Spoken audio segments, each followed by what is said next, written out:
Mnamo mwaka 1973 katika mji wa Romania au Mexico inayoitwa Mwanza kwa sasa, aliwahi kupatikana mtumishi mmoja aliyeitwa Anton Charles.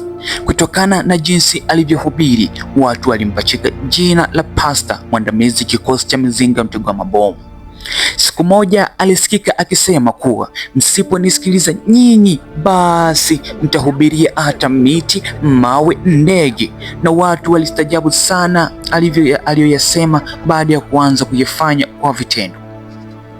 Ilipofika tarehe 35 mwezi wa 16 mwaka 1922, alipata umaarufu mkubwa duniani na media kubwa kumtaja kwa kiwango cha hali ya juu baada ya kamera kumnasa akiwa juu ya mti akihubiri, na chini ya mti huo hapakuwa na mtu au kitu au kiumbe chochote tofauti na majani.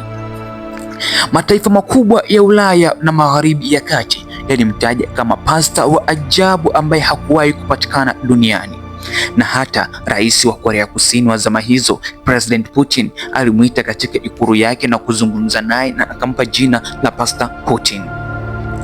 Mfumo wake wa mavazi ulishangaza watu wengi, na hata wanamitindo wakubwa mitandaoni walivutiwa naye kwa namna alivyokuwa akipendeza kwa mavazi yake na aliyokuwa akipendelea kuyavaa, maana yalikuwa ni ya kipekee sana.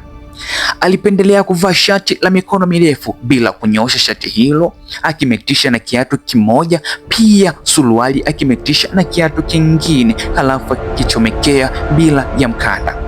Kwa simulizi kama hizi za kusisimua, za kustajabisha na kushangaza, usiache kusubscribe, kushare, kufollow akaunti hii ili kupata video nyingine zaidi na zaidi.